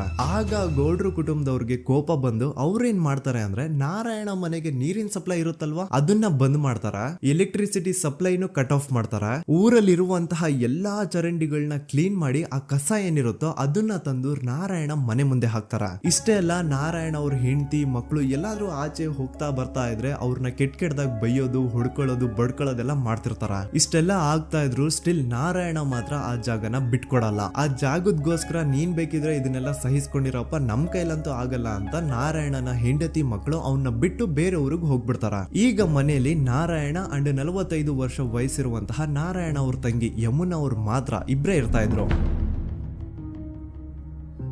ಸೊ ಒಂದೊಳ್ಳೆ ಅವಕಾಶ ನೋಡ್ಕೊಂಡು 21 ಸೆಪ್ಟೆಂಬರ್ 2012 ಮನೆಯಲ್ಲಿ ನಾರಾಯಣ ಹಾಗೂ ಯಮುನಾ ಇರ್ಬೇಕಾದ್ರೆ ಯಾರೋ ಮನೆ ಒಳಗಡೆ ನುಗ್ಗಿ ನಾರಾಯಣನ್ಗೆ ಹೊಡೆದು ಯಮುನಾಗೂ ಸಹ ಹೊಡೆದು ನಂತರ ಅವಳು ಮಾಡಿ ದೆನ್ ನಾರಾಯಣ ಹಾಗೂ ಯಮುನನ ತಲೆನ ಒಂದು ರುಬ್ಬೋ ಗುಂಡಿಂದ ಚಚ್ಚಿ ಸಾಯಿಸ್ಬಿಡ್ತಾರ. ಈ ಕೊಲೆ ಆಗಿದ್ದು ಕಳ್ಳತನಗೋಸ್ಕರ ಅಂತ ಪೊಲೀಸ್ ಅವರು ತಮ್ಮ ರಿಪೋರ್ಟ್ ಅಲ್ಲಿ ಬರೀತಾರ. ಆದ್ರೆ ಪಾಯಿಂಟ್ ಏನ್ ಗೊತ್ತಾ, ಆ ಮನೇಲಿ ಒಂದ್ ಸ್ವಲ್ಪನೂ ಹಣ ಆಗ್ಲಿ ಅಥವಾ ಬಂಗಾರ ಆಗ್ಲಿ ಕಳ್ಳತನ ಆಗಿರಲ್ಲ. ಕಳ್ಳತನ ಆಗಿರೋದು ಕೇವಲ ಆ ಮೇನ್ ರೋಡ್ ಅಲ್ಲಿ ಇದ್ದಂತಹ ಪ್ರಾಪರ್ಟಿ ಪೇಪರ್ಸ್. ಎಂತ ಕೋಇನ್ಸಿಡೆನ್ಸ್ ನೋಡಿ, ಯಾವ ಒಂದು ಜಮೀನಿನ ಪತ್ರ ನಾರಾಯಣ ಮನೆಯಿಂದ ಕಳ್ಳತನ ಆಗಿದ್ವೋ ಅದೇ ಒಂದು ಜಮೀನಲ್ಲಿ 10 ವರ್ಷ ಆದ ನಂತರ ಒಂದು ದೊಡ್ಡ ಹೋಟೆಲ್ ಸ್ಥಾಪನೆ ಆಗುತ್ತೆ ಅಂಡ್ ಆ ಹೋಟೆಲ್ ನ ಇನಾಗ್ರೇಷನ್ ಗೆ ಚಿಕ್ಕ ಗೌಡ್ರು ಬರ್ತಾರ. ಸೊ ಈಗೇನು ನಾರಾಯಣ ಹಾಗೂ ಯಮುನನ ಕೊಲೆ ಆಗಿದ್ಯೋ ಇದಾಗಿದ್ದು 20 ದಿನ ಆದ್ಮೇಲೆ ಸೌಜನ್ಯ ಜೊತೆ ಅಂತ ನಿರ್ದಯ ಘಟನೆ ಆಗಿದ್ದು. ಸೊ ಪೊಲೀಸ್ ಅವರು ಸೌಜನ್ಯ ಕೇಸಲ್ಲಿ ಸಂತೋಷ್ ರಾವ್ನ ಫಿಟ್ ಮಾಡೋದಲ್ದೆ ಈ ಒಂದು ನಾರಾಯಣ ಹಾಗೂ ಯಮುನಾ ಕೇಸಲ್ಲೂ ಸಹ ಸಂತೋಷ್ ರಾವ್ನೆ ಫಿಟ್ ಮಾಡಿರ್ತಾರ. ಇಲ್ಲಿ ಡೇಟ್ಸ್ ನ ಸ್ವಲ್ಪ ನೆನ್ಪಿಟ್ಕೊಳ್ಳಿ. ನಾರಾಯಣ ಹಾಗೂ ಯಮುನನ ಕೊಲೆ ಆಗಿದ್ದು 21 ಸೆಪ್ಟೆಂಬರ್ 2012 ಅಂಡ್ ಸಂತೋಷ್ ರಾವ್ ಧರ್ಮಸ್ಥಳ ಬಂದಿದ್ದು 9 ಅಕ್ಟೋಬರ್ 2012, 20 ದಿನ ಆದ್ಮೇಲೆ. ಸೊ ನಾರಾಯಣ ಹಾಗೂ ಯಮುನನ ಕೊಲೆ ಆದಾಗ ಊರಲ್ಲೇ ಇಲ್ದೆ ಎಲ್ಲೋ ಶೃಂಗೇರಿಯಲ್ಲಿ ಯಾವುದೋ ಒಂದು ಹೋಟೆಲ್ ಅಲ್ಲಿ ಕೆಲಸ ಮಾಡ್ತಿದ್ದಂತಹ ಸಂತೋಷ್ ರಾವ್ ಹೇಗೆ ಈ ಒಂದು ಕೇಸಲ್ಲಿ ಆರೋಪಿ ಆಗ್ತಾನೆ? ಸೊ ಇದೇ ಒಂದು ಪಾಯಿಂಟ್ ನ ನೋಟಿಸ್ ಮಾಡಿ ಗಿರೀಶ್ ಮುಟ್ಟಣ್ಣನವರು ಧರ್ಮಸ್ಥಳಕ್ಕೆ ಬಂದು ಸಂತೋಷ್ ನ ಲಾಯರ್ ಜೊತೆ ಡಿಸ್ಕಸ್ ಮಾಡ್ತಾರ. ದೆನ್ ಫೈನಲಿ ಏನೋ ತಪ್ಪು ಮಾಡದೆ ಸುಳ್ಳು ಆರೋಪಗಳಿಂದ ಕರಪ್ಟ್ ಪೊಲೀಸ್ ಆಫೀಸರ್ಸ್ ನ ಮಿಸ್ಲೀಡಿಂಗ್ ಇನ್ವೆಸ್ಟಿಗೇಷನ್ ಇಂದ ಸಂತೋಷ್ ರಾವ್ ತನ್ನ ಜೀವನದ 8-10 ವರ್ಷನ ಜೈಲಲ್ಲಿ ಕಳೆದು ಫೈನಲಿ ರಿಲೀಸ್ ಆಗ್ತಾನೆ. ಒಂಥರ ಈ ಕೇಸಿಂದ ಸಂತೋಷ್ ರಾವ್ನ ಇಡೀ ಲೈಫ್ ಸ್ಪಾಯ್ಲ್ ಆಗೋಯ್ತು. ಈಗ ಸಂತೋಷ್ ರಾವ್ ರಿಯಲ್ ಆರೋಪಿ ಅಲ್ಲ ಅಂತ ಕೋರ್ಟ್ ಅಲ್ಲಿ ಪ್ರೂವ್ ಆಯ್ತು. ಹಾಗಿದ್ರೆ ರಿಯಲ್ ಆರೋಪಿ ಯಾರು? ಪೊಲೀಸ್ ಅವರು ಯಾಕೆ ಕೇಸಲ್ಲಿ ಇಷ್ಟೊಂದು ಅನ್ಫೇರ್ ಇನ್ವೆಸ್ಟಿಗೇಷನ್ ಮಾಡಿದ್ರು? ಯಾರ ರಿಯಲ್ ಹೆಸರನ್ನ ಮುಚ್ಚಿಡ್ಲಿಕ್ಕೆ ಪೊಲೀಸ್ ಆಫೀಸರ್ಸ್ ಈ ಒಂದು ಕೇಸಲ್ಲಿ ಸಂತೋಷ್ ರಾವ್ನ ಸಿಗ್ಹಾಕ್ಸಿದ್ರು? ಇದೆಲ್ಲ ಥಿಂಕ್ ಮಾಡ್ತಾ ಹೋದ್ರೆ ನೋಡಿ ಆ ಊರಲ್ಲಿ ಆ ಪೊಲೀಸ್ ಆಫೀಸರ್ಸ್ಗೆ ಲಂಚ ಕೊಡೋಷ್ಟು, ಒಂದು ಪೊಲೀಸ್ ಇನ್ವೆಸ್ಟಿಗೇಷನ್ ನ ಸ್ಟಾಪ್ ಮಾಡೋಷ್ಟು ಅಥವಾ ಇನ್ವೆಸ್ಟಿಗೇಷನ್ ನ ಮಿಸ್ಲೀಡ್ ಮಾಡೋಷ್ಟು ಇನ್ಫ್ಲೂಯೆನ್ಸ್ ಆಗ್ಲಿ, ಪವರ್ ಆಗ್ಲಿ ಅಥವಾ ಮನಿ ಆಗ್ಲಿ ಊರಿನ ಗೌಡ್ರು ಹತ್ರ ಮಾತ್ರ ಇದ್ದಿದ್ದು. ಸೊ ಈಗ ಸಂಶಯದ ಮುಳ್ಳು ಗೌಡ್ರು ಕಡೆ ತಿರುಗುತ್ತಾ ನೋಡಿ. ಪೊಲೀಸ್ ಅವರು ಸುಮ್ನೆ ಸಂತೋಷ್ ರಾವ್ನ ನಾರಾಯಣ ಹಾಗೂ ಯಮುನಾ ಕೇಸಲ್ಲಿ ಫಿಟ್ ಮಾಡಿದ್ರು. ಈಗ ಆ ಒಂದು ಕೊಲೆ ಪ್ರಕರಣಕ್ಕೂ ಸಂತೋಷ್ ರಾವ್ಗೂ ಏನು ಸಂಬಂಧನೇ ಇರ್ಲಿಲ್ಲ. ಹಂಗೆ ಥಿಂಕ್ ಮಾಡಿ ನಾರಾಯಣ ಸತ್ರೆ ಅಥವಾ ಅವನ ತಂಗಿ ಯಮುನಾ ಸತ್ರೆ ಯಾರಿಗ ಅಡ್ವಾಂಟೇಜ್ ಆಗುತ್ತೆ? ಊರಿನ ಗೌಡ್ರಿಗೆ, ಯಾಕಂದ್ರೆ ಅವ್ರಿಗೆ ಜಮೀನ್ ಸಿಗುತ್ತಾ. ಸೊ ಈಗ ನಾರಾಯಣ ಹಾಗೂ ಯಮುನಾ ಕೇಸಲ್ಲಿ ಸಂತೋಷ್ ರಾವ್ ಆರೋಪಿ ಅಲ್ಲ ಅಂತ ಪ್ರೂವ್ ಆದ್ಮೇಲೆ ಹಾಗಿದ್ರೆ ಆ ಕೊಲೆ ಮಾಡ್ದವ್ರು ಯಾರು ಅಂತ ಹಾಗೆ ಥಿಂಕ್ ಮಾಡಿದ್ರೆ ಗಿರೀಶ್ ಮುಟ್ಟಣ್ಣನವರಿಗೆ ಆ ಊರಿನ ಗೌಡ್ರ ಮೇಲೆ ಡೌಟ್ ಬರುತ್ತೆ. ಅದೇ ಒಂದು ಡೌಟ್ ಅಲ್ಲಿ ಗಿರೀಶ್ ಮುಟ್ಟಣ್ಣನವರು ಮಹೇಶ್ ತಿಮ್ರೊಡ್ಡಿ ಅಂತ ಇನ್ನೊಬ್ರ ಜೊತೆ ಸೇರ್ಕೊಂಡು ಈ ಹಿಂದೆ ಆ ಒಂದು ಊರಲ್ಲಿ ಆ ಧರ್ಮಸ್ಥಳದಲ್ಲಿ ಈ ಊರಿನ ಗೌಡ್ರು ಯಾವ್ದ್ಯಾವ್ದೆಲ್ಲ ಕ್ರೈಮ್ಗಳು ಮಾಡಿದಾರೆ ಅಂತ ಊರಿನ ಜನರಿಂದ ತಿಳ್ಕೊತಾರ. ನಂತರ ಆ ಊರಿನ ಜನ ಯಾವ್ದ್ಯಾವ್ದೆಲ್ಲ ಮ್ಯಾಟರ್ಸ್ ಹೇಳಿದ್ರು ಆ ಕೇಸ್ ಫೈಲ್ಸ್ ನೆಲ್ಲ ತಿರುಗಿಸಿ ಮುರುಗಿಸಿ ನೋಡಿದಾಗ ನೀವು ನಂಬಲ್ಲ, ಸೌಜನ್ಯ ಕೇಸ್ ಏನೇನು ಅಲ್ಲ, ಅದಕ್ಕಿಂತ ಭೀಕರ ಕೊಲೆಗಳು ಧರ್ಮಸ್ಥಳದಲ್ಲಿ ಆಗಿವೆ ಅಂಡ್ ಎಲ್ಲಾ ಕೊಲೆಗಳ ಹಿಂದೆ ಗೌಡ್ರು ಕುಟುಂಬದ್ದೇ ಕೈ ಇದೆ ಅಂತ ಎದ್ದು ಕಾಣಿಸುತ್ತೆ. 1977 ವೇದಾವಲ್ಲಿ ಕೇಸ್. ಅಂಡ್ ಈ ಒಂದು ಪ್ರೈವೇಟ್ ಸ್ಕೂಲು ಬೇರೆ ಯಾರ್ದು ಅಲ್ಲ, ಆ ಗೌಡ್ರು ಕುಟುಂಬದ. ಈ ಸ್ಕೂಲ್ ಅಲ್ಲಿ 1977 ಅಲ್ಲಿ ವೇದಾವಲ್ಲಿ ಅಂತ ಒಬ್ರು ಟೀಚರ್ ವರ್ಕ್ ಮಾಡ್ತಿರ್ತಾರ. ವೇದಾವಲ್ಲಿ ಆ ಟೀಚರ್ ಜಾಬ್ಗೆ ತುಂಬಾನೇ ಓವರ್ ಕ್ವಾಲಿಫೈಡ್. ಅವರ ಕ್ವಾಲಿಫಿಕೇಶನ್ಸ್ ನ ಗಮನದಲ್ಲಿ ಇಟ್ಕೊಂಡ್ರೆ ಅವ್ರಿಗೆ HM ಅಥವಾ ಪ್ರಿನ್ಸಿಪಲ್ ನ ಪೋಸ್ಟ್ ಸಿಗ್ಬೇಕು. ಆದ್ರೂ ಸಹ ವೇದಾವಲ್ಲಿ ಆಸ್ ಎ ಟೀಚರ್ ಆಗಿನೇ ಕೆಲಸ ಮಾಡ್ಕೊಂಡು ಹೋಗ್ತಿರ್ತಾರ. ಒಮ್ಮೆ ಏನಾಗುತ್ತೆ, ಸ್ಕೂಲ್ ಅಲ್ಲಿ ಪ್ರಿನ್ಸಿಪಲ್ ನ ಪೋಸ್ಟ್ ಖಾಲಿ ಆಗುತ್ತೆ ಅಂಡ್ ಆ ಒಂದು ಪೋಸ್ಟ್ ಗೆ ಎಲ್ರು ಏನ್ ಅನ್ಕೊಳ್ತಾರೆ, ವೇದಾವಲ್ಲಿನೇ ಸೆಲೆಕ್ಟ್ ಮಾಡೋದು ಅಂತ. ಆದ್ರೆ ವೇದಾವಲ್ಲಿಯ ಕ್ಯಾಸ್ಟ್ ಬೇರೆ ಇದೆ ಅನ್ನೋ ಒಂದೇ ಒಂದು ಕಾರಣಕ್ಕೆ ಆ ಪ್ರಿನ್ಸಿಪಲ್ ನ ಪೋಸ್ಟ್ ವೇದಾವಲ್ಲಿಗೆ ಸಿಗದೆ ಬೇರೆ ಯಾರನ್ನೋ ತಂದು ಕೂರಿಸ್ಬಿಟ್ಟಿರ್ತಾರ. ಇದರಿಂದ ಟೀಚರ್ ವೇದಾವಲ್ಲಿಗೆ ತುಂಬಾ ಕೋಪ ಬಂದು ಅವ್ರ ಸ್ಕೂಲ್ ಮುಂದೆ ಪ್ರೊಟೆಸ್ಟ್ ಮಾಡೋದ್ ಸ್ಟಾರ್ಟ್ ಮಾಡ್ತಾರ. ಅಂಡ್ ಈ ವಿಷಯ ಸ್ಕೂಲ್ ನ ಓನರ್ಸ್ ಗೆ ಇಷ್ಟ ಆಗಲ್ಲ. ಸೊ ಅವರು ಆ ಕೋಪನ ಹಾಗೆ ಮನ್ಸಲ್ಲಿ ಇಟ್ಕೊಂಡಿರ್ತಾರ. ಒಮ್ಮೆ ಏನಾಗುತ್ತೆ, ಸ್ಕೂಲ್ ರಜೆ ಇರುತ್ತೆ, ವೇದಾವಲ್ಲಿ ಮನೇಲಿ ಇರ್ತಾರ ಅಂಡ್ ಅವ್ರ ಹಸ್ಬೆಂಡ್ ಡಾಕ್ಟರ್ ಅರಳೆ ಅವ್ರಿಗೆ ಯಾವ್ದೋ ಬೇರೆ ಊರಲ್ಲಿ ಒಂದು ಕಾಲೇಜ್ ಅಲ್ಲಿ ಸೆಮಿನಾರ್ ಏನೋ ಇರುತ್ತೆ. ಸೊ ಅವರು ಅಲ್ಲಿಗೆ ಹೋಗಿರ್ತಾರೆ. ಈಗ ಮನೇಲಿ ಇರೋದು ವೇದಾವಲ್ಲಿ ಒಂದೇ. ಇದೇ ಒಂದು ಅವಕಾಶನ ನೋಡ್ಕೊಂಡು ಯಾರೋ ವೇದಾವಲ್ಲಿ ಅವ್ರ ಮನೆಗೆ ನುಗ್ಗಿ ವೇದಾವಲ್ಲಿಗೆ ಹೊಡೆದು ನಂತರ ಅವ್ರನ್ನ ಜೀವಂತವಾಗಿ ಸುಟ್ಬಿಡ್ತಾರ. ಸ್ವಲ್ಪ ಹೊತ್ತು ನಂತರ ರಾತ್ರಿ ಆಗ್ತಿದ್ದಂಗೆ ಡಾಕ್ಟರ್ ಅರಳೆ ಅವರು ಮನೆಗೆ ವಾಪಸ್ ಬರ್ತಾರೆ ಅಂಡ್ ಮನೆ ಒಳಗಡೆ ಬಂದ್ ನೋಡಿದ್ರೆ ವೇದಾವಲ್ಲಿ ಅವರು ಸತ್ ಹೋಗಿ ಅವರ ಬಾಡಿ ಸುಟ್ ಹೋಗಿ ನೆಲದ ಮೇಲೆ ಬಿದ್ದಿದೆ. ಹೆಂಡತಿನ ಕಳ್ಕೊಂಡಿರುವಂತಹ ದುಃಖನ ಸೈಡ್ಗೆ ಇಟ್ಟು ಡಾಕ್ಟರ್ ಅರಳೆ ಅವರು ಮೊದ್ಲು ಪೊಲೀಸ್ ಸ್ಟೇಷನ್ ಹೋಗ್ಬಿಟ್ಟು ನಮ್ ಮನೆಗೆ ನಾನು ಇಲ್ದೇ ಇರುವಂತಹ ಸಮಯನ ನೋಡ್ಕೊಂಡು ಯಾರೋ ಮನೆ ಒಳಗಡೆ ನುಗ್ಗಿ ನನ್ನ ಹೆಂಡತಿನ ಹೊಡೆದು ನಂತರ ಅವಳನ್ನ ತುಂಬಾ ಭೀಕರವಾಗಿ ಸಾಯಿಸಿದರೆ ಅಂತ ಪೊಲೀಸ್ ಅವ್ರಿಗೆ ರಿಪೋರ್ಟ್ ಕೊಡಕ್ ಹೋದ್ರೆ ಅಲ್ಲಿ ಪೊಲೀಸ್ ಅವರು ಉಲ್ಟಾ ಡಾಕ್ಟರ್ ಅರಳೆ ಮೇಲೆನೆ FIR ಬರ್ದು ನೀನೇ ನಿನ್ ಹೆಂಡತಿನ ಸಾಯಿಸಿದ್ಯಾ, ನಾಟಕ ಮಾಡಬೇಡ ಅಂತ ಅವ್ರನ್ನೇ ಅರೆಸ್ಟ್ ಮಾಡ್ಬಿಡ್ತಾರ. ನಂತರ 2-3 ವರ್ಷ ಜೈಲಲ್ಲೇ ಇದ್ದು ಡಾಕ್ಟರ್ ಅರಳೆ ಅವರು ತಮ್ಮ ಫ್ರೆಂಡ್ಸ್ ಅಂಡ್ ಫ್ಯಾಮಿಲಿ ಮೂಲಕ ಎವಿಡೆನ್ಸ್ ನೆಲ್ಲ ಕಲೆಕ್ಟ್ ಮಾಡಿಸಿ ತಾನ ಕೊಲೆನ ಮಾಡಿಲ್ಲ, ತಾನ್ ತನ್ನ ಹೆಂಡತಿನ ಸಾಯಿಸಿಲ್ಲ ಅಂತ ಕೋರ್ಟ್ ಅಲ್ಲಿ ಪ್ರೂವ್ ಮಾಡ್ಕೊಂಡು ಜೈಲಿಂದ ರಿಲೀಸ್ ಆಗ್ತಾರ. ಸೊ ಈಗ ಡಾಕ್ಟರ್ ಅರಳೆ ಅವರು ಈ ಒಂದು ಕ್ರೈಮ್ ನ ಮಾಡಿಲ್ಲ ಅಂತಂದ್ರೆ ವೇದಾವಲ್ಲಿನ ಅಷ್ಟು ಭೀಕರವಾಗಿ ಸಾಯಿಸಿದವ್ರು ಯಾರು, ಈ ವಿಷಯ ಇವತ್ತಿನವರೆಗೂ ಗೊತ್ತಾಗಿಲ್ಲ. 1986 ಅಲ್ಲಿ ನಡೆದಂತಹ ಪದ್ಮಲತಾ ಕೇಸ್. ಪದ್ಮಲತಾ ಅವ್ರ ತಂದೆ ಕಮ್ಯುನಿಸ್ಟ್ ಪಾರ್ಟಿನ ಲೀಡರ್ ಇರ್ತಾರೆ. ಅವ್ರ ರಿಯಲ್ ನೇಮ್ ಏನು ಅಂತ ನಮಗ್ ಗೊತ್ತಾಗಿಲ್ಲ, ಬಟ್ ಈ ವಿಡಿಯೋದಲ್ಲಿ ಅವ್ರ ಹೆಸರು ಲಕ್ಷ್ಮಣ್ ಅಂತ ಅನ್ಕೊಳ್ಳಿ. ಸೊ ಕಮ್ಯುನಿಸ್ಟ್ ಪಾರ್ಟಿನ ಲೀಡರ್ ಇರುವಂತಹ ಲಕ್ಷ್ಮಣ್ ಅವ್ರಿಗೆ ಊರಲ್ಲಿ ತುಂಬಾನೇ ಸಪೋರ್ಟ್ ಇರುತ್ತೆ, ಊರಿನ ಜನರ ಫೇವ್ರೇಟ್ ಇರ್ತಾರೆ ಇವರು. ಅಂಡ್ ಅದೇ ವರ್ಷ ಅಂದ್ರೆ 1986 ಅಲ್ಲಿ ಪಂಚಾಯತ್ ಎಲೆಕ್ಷನ್ ಬೇರೆ ಇರುತ್ತೆ ಅಂಡ್ ಎಲ್ರಿಗೂ ಗೊತ್ತಿತ್ತು ಲಕ್ಷ್ಮಣೆ ಗೆಲ್ಲೋದು ಅಂತ. ಆ ಪಂಚಾಯತ್ ಎಲೆಕ್ಷನ್ ಅಲ್ಲಿ ಲಕ್ಷ್ಮಣ್ಣ ಆಪೋಸಿಟ್ ಗೌಡ್ರಿಗೆ ತುಂಬಾ ಬೇಕಾಗಿರೋರು ಒಬ್ರು ನಿಂತಿರ್ತಾರ ಅಂಡ್ ಅವ್ರಿಗೂ ಗೊತ್ತಿತ್ತು ಎಲೆಕ್ಷನ್ ಏನಾದ್ರು ಆದ್ರೆ ಲಕ್ಷ್ಮಣ ಎಲೆಕ್ಷನ್ ಅಲ್ಲಿ ಗೆಲ್ಲೋದು ಅಂತ. ಸೊ ಎಲ್ಲಿ ಸೋತೋಗ್ಬಿಡ್ತೀವೋ ಅನ್ನೋ ಭಯಕ್ಕೆ ಆ ಗೌಡ್ರು ಕಡೆ ಅವ್ರು ಏನ್ ಮಾಡ್ತಾರೆ, ಲಕ್ಷ್ಮಣ್ಣ ಅಪ್ರೋಚ್ ಮಾಡಿ ಮುಚ್ಕೊಂಡು ಈ ಪಂಚಾಯತ್ ಎಲೆಕ್ಷನ್ ಅಲ್ಲಿ ನಿನ್ ನಾಮಿನೇಷನ್ ನ ಕ್ಯಾನ್ಸಲ್ ಮಾಡು ಅಂತ ವಾರ್ನಿಂಗ್ ಕೊಡ್ತಾರ. ಆದ್ರೆ ಲಕ್ಷ್ಮಣ್ ಅವರು ಅಂಜದೆ ನೀವ್ ಏನ್ ಮಾಡ್ತಿರೋ ಮಾಡ್ಕೊಳ್ರಿ, ಆದ್ರೆ ನಾನ್ ಮಾತ್ರ ನಾಮಿನೇಷನ್ ನ ಕ್ಯಾನ್ಸಲ್ ಮಾಡಲ್ಲ ಅಂತ ಆ ಗೌಡ್ರು ಕುಟುಂಬನ ಎದುರು ಹಾಕೋತಾರ. ದೆನ್ ಎಂತ ಕೋಇನ್ಸಿಡೆನ್ಸ್ ನೋಡಿ, ನೆಕ್ಸ್ಟ್ ಡೇನೆ ಲಕ್ಷ್ಮಣ್ ಅವ್ರ ಮಗಳು ಪದ್ಮಲತಾ ಕಿಡ್ನಾಪ್ ಆಗ್ತಾಳ. ಸುಮಾರು 56 ದಿನ ಅವಳನ್ನ ಯಾರೋ ಕಿಡ್ನಾಪ್ ಮಾಡ್ತಾರೆ ಅಂಡ್ ಆ 56 ದಿನ ಡೈಲಿ ಅವಳನ್ನ ಶೋಷಣೆ ಕೂಡ ಮಾಡ್ತಾರ. ನಂತರ 56 ದಿನ ಆದ್ಮೇಲೆ ಪದ್ಮಲತನ ಬಾಡಿ ನೇತ್ರಾವತಿ ನದಿಲಿ ತೇಲ್ತಾ ಸಿಗುತ್ತಾ. ಆಸ್ ಎಕ್ಸ್ಪೆಕ್ಟೆಡ್ ಈ ಕೇಸಲ್ಲೂ ಪೊಲೀಸ್ ಅವ್ರ ಕಡೆಯಿಂದ ಪ್ರಾಪರ್ ಇನ್ವೆಸ್ಟಿಗೇಷನ್ ಆಗಲ್ಲ ಅಂಡ್ ಯಾರ್ ಪದ್ಮಲತನ ಕಿಡ್ನಾಪ್ ಮಾಡಿದ್ರು, ಯಾರು ಅವಳನ್ನ 15 ದಿನವರೆಗೂ ಶೋಷಣೆ ಮಾಡಿ ನಂತರ ಅವಳನ್ನ ಅಷ್ಟು ಭೀಕರವಾಗಿ ಸಾಯಿಸಿದ್ರು ಅಂತ ಇವತ್ತಿನ ದಿನದವರೆಗೂ ಗೊತ್ತಾಗಿಲ್ಲ. ಮತ್ತೆ ನಮಗೆ ಗೊತ್ತಾದದು 22ಕ್ಕೆ ಸ್ಕೂಲ್ ಡೇ 56 ದಿನ ಕಳೆದು ಹೊಳೆಯಲ್ಲಿ ಏನೋ ಒಂದು ಕೇಳಿ ಪೊಲೀಸಿನವರು ಬರುವಾಗ ಬಂದು ಹೇಳುವಾಗ ನಮಗೆ ಗೊತ್ತಾದ. ಅವರು ನನ್ನನ್ನು ಕರ್ಕೊಂಡು ಹೋಗಿ ಅಲ್ಲಿ ಹೋಗಿವೆ.